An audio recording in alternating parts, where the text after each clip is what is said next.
ഇത് പഴയൊരു വലിയ ഗുഹയായിരുന്നു. ഇത് കല്ലൊക്കെ ഇട്ട് മൂടിയത്. ഇപ്പോൾ കുറച്ച് മണ്ണും കൂടി വീണിട്ടുണ്ട്.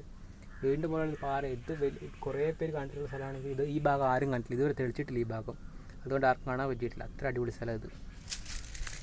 താഴോട്ട് കുറച്ച് കൊക്ക പോലെ കാണുന്നത്. ഇവിടെ അടിയിലോട്ട് കൊക്കയാണ്. നല്ല അടിപൊളി സ്ഥലമാണ്.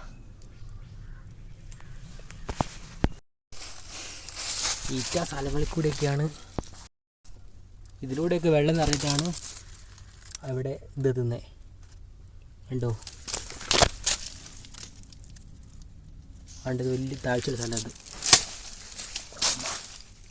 ഇതും ഇങ്ങോട്ട് ആ മുള്ളൻകുഴിയിലൊക്കെ വെള്ളം എത്തുന്നത്. അപ്പോൾ ഈ സ്ഥലത്ത് നിന്ന് തിരിച്ചു പോവാം.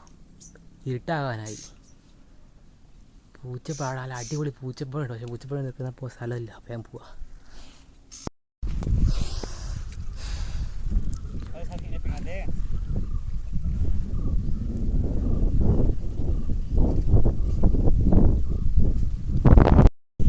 ഒരു വ്യക്തി ഇടത്തേക്കായി തലയെ വെച്ചിട്ട് വലത്തേക്കായി നീട്ടി കയ്യെ പിടിച്ചോളം പറയുന്ന രംഗമാണ്.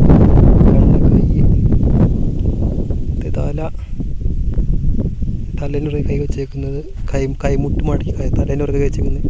ഇതാരാ താഴെ സൂര്യൻ. കയ്യെ പിടിച്ചോളം പറയുന്നു.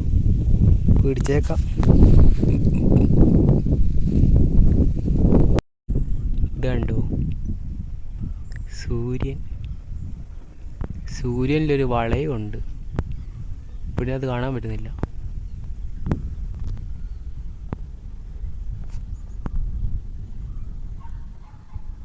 ഒരു വളയമുണ്ട്, ചക്രോ ചൊവ്വ പോലെ. ഇത് ബുധൻ പോലെ കാണാൻ പറ്റും. സൂര്യൻ്റെ മുകളിലൊരു കൈയുണ്ട്. ഈട് വലിയ പാറയിൽ നിന്നുള്ള ദൃശ്യം കണ്ടോ? കണ്ട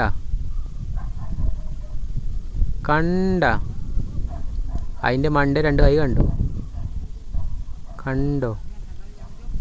ആ കൈ കണ്ട. നേരത്തെ കുറച്ച് ക്ലിയറായിട്ട് കാണായിരുന്നു. ആൾക്കാർ ശരി. ഇത് കണ്ടോ, പണ്ട് ഇവിടെ ഈ സമയത്ത് ഇരുന്നാൽ ഇഷ്ടം പോലെ കാക്കകൾ ഇങ്ങനെ തിരിച്ച് പറന്ന് പോകുന്ന രംഗമുണ്ടായിരുന്നു. 1000 2000 കാക്കകളിൽ 900 കാക്ക ഇങ്ങനെ അങ്ങോട്ട് തിരിച്ചു പോകുന്നതാണ്. രാവിലെ ഞങ്ങൾ എഴുന്നേൽക്കുന്നതിന് മുമ്പ് അങ്ങോട്ട് പോകും. അപ്പോൾ തിരിച്ചിങ്ങോട്ട് പോകുന്നത് കാണാൻ പറ്റും. 3 മണി 4 മണി. ഈ സമയം 6 മണിയാകുമ്പോൾ മൊത്തം പോയിട്ടുണ്ടാവും. ഇപ്രാവശ്യം ഇല്ല. മേഘങ്ങളിൽ സൂര്യൻ മുങ്ങിത്താണു. മേഘങ്ങളിൽ സൂര്യൻ മുങ്ങി. അത് കടത മല താണ്ട കാണുന്നു. കണ്ടോ, അവിടെ സൂര്യൻ മുങ്ങി.